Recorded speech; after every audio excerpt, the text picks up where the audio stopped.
I'll start with some questions that I guess go to scoping this conversation a little bit more. And there was a question early on, Ralph, I might go to you on this one, just about what does the OFSC criteria deem to be an excavation? Broadly, you'll find the definition of an excavation is when we remove soil, so it's not limited by depth. So the codes of practice give different definitions in the different jurisdictions, but it is extremely broad what is an excavation. It's just the removal of soil. It's then looking at, well, what are the risk factors associated with that? So that's the H1 criteria. What are the risks if we're only removing 100 mils of soil? The risks are extremely low. If we're removing 3 metres in depth for a trench or an excavation, the risk factors go up and we need to consider controls to prevent ground collapse and those sorts of things. But broadly, as soon as we start removing soil, it can be an excavation. No, thanks, Ralph. And whilst you're on screen, I might get you to go to a couple of the competencies questions that have come through as well. There's been a few questions around competencies. Okay. Can we start, I guess, with what's the difference between qualified, as used in the criteria, and competent?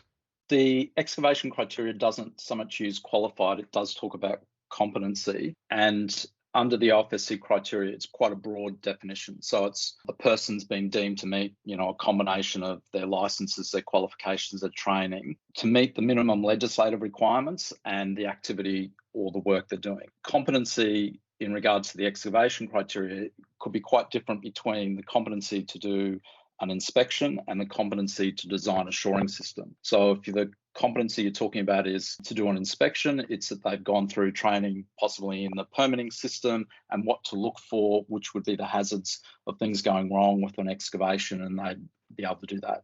That doesn't have to be an RTO course. It could be an internal training session, as long as it demonstrates the person has the required skills to perform that activity. When you start getting into then design and structural design, or looking at how earth will react when we've got large loads adjacent to an excavation, we're definitely jumping into the realm of an engineer, and a geotechnical engineer might be the competent person. So there's no one answer fits all scenarios. It's important to refer back to those codes of practice. For instance, the WA code in section 3 gives a couple of pages of what they believe a competent person is for different scenarios.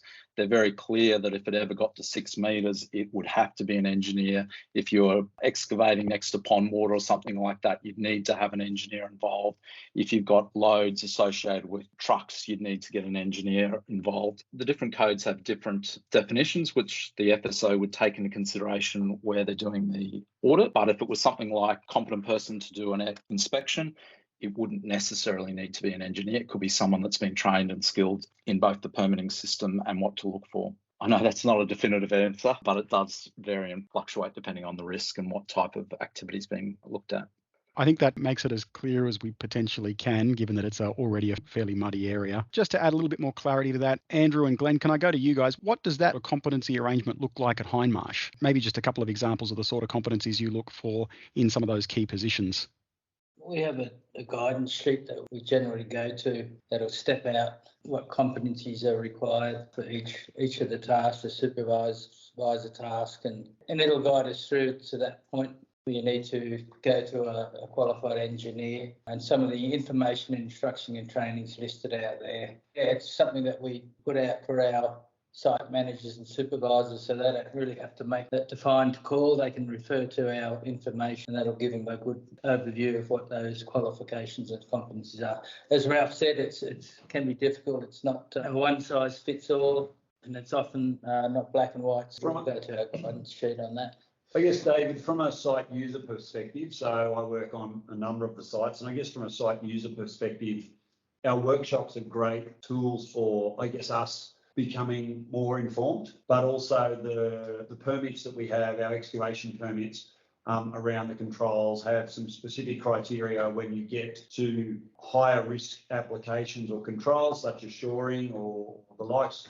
It refers you to the SQE managers of the organisation or even to engineers. So some of the ways we manage that, as Glenn said, was the workshops help inform us of the decisions we need to make, and then our permits then allow us to defer to the right person when it's necessary.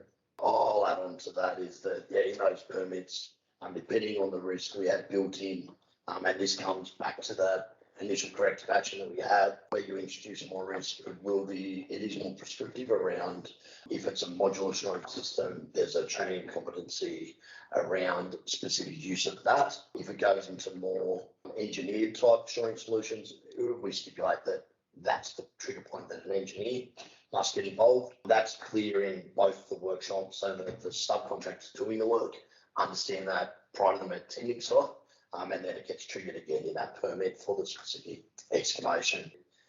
Each situation, there is slight nuances there that need to be considered, and that's how we consider them.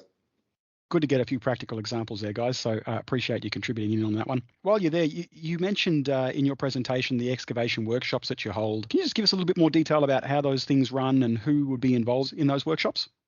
We do have two. We've got the bulk civil style excavation workshop and then a detailed workshop. The bulk civil one is the geotech engineer will be there for the site. At a minimum, our site team will have the project manager, site manager. We try and then get along with project engineers and site supervisors as well, plus the relevant state SQE manager will attend those. And then obviously the key people from the subcontractor. You'll have generally someone from management plus supervisors at a site level come along to that, depending on the situation. It may involve plant operators as well, depending on the type of excavation. With the detailed excavation workshop, it's slightly pared back, but it is still the key Hindmarsh team and the key subcontractor team. These workshops go anywhere from probably an hour, but sometimes when there's more detailed discussions, they go for longer. And they basically go through all Hindmarsh requirements that are in line with codes of practice, in line with OFSC criteria, Australian standards, and it's really a cheat sheet for our site staff to ask the appropriate questions of the specialised contractor that are coming in. How will you control this with our minimum requirements of this? How are you going to do this? Who is your supervisor? What are their qualifications? So we can nut all that out before we get to a situation of coming up to a high risk excavation and we say, well, hang on, you don't have the right qualified or competent people to do it. So that's kind of that approach. I mean, that's an approach that I'm sure many businesses use for all high risk work, but that's how our the excavation one goes. Yeah, I'll just add to that. We really built them around best practice in each of the codes of practice because we work across 4 states, so there's some slight differences in each of the codes of practice. So to make that work for us, we've taken the best out of each of the codes of practice and built our workshops around that.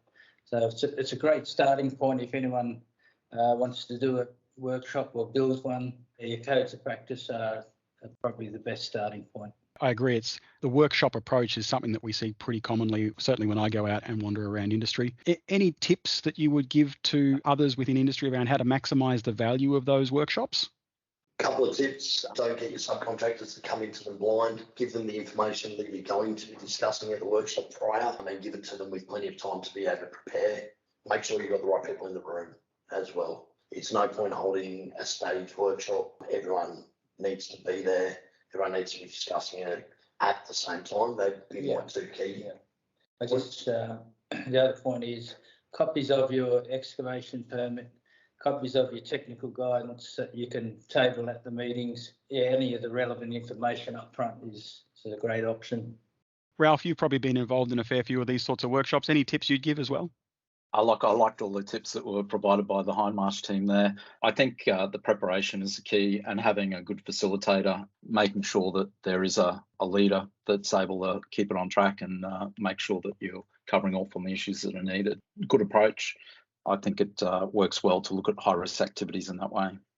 Well, guys, that's pretty much us for the day. We're just about on 12 o'clock now, so we'll wrap it up. I want to extend my thanks in particular to Ralph, Dane, Andrew and Glenn for presenting today. Really great and really nice to be able to work through a practical live example around how you actually go about dealing with these excavation hazards and doing it in a way that's consistent with the OFSC audit criteria. A recording of this presentation will be available online in about a week's time, so check out the website www.fsc.gov.au. If there are topics that you would like us to cover, please get in touch with us via our website to send through any suggestions. Otherwise, have a great Christmas, have a safe Christmas, and we'll see you in 2023.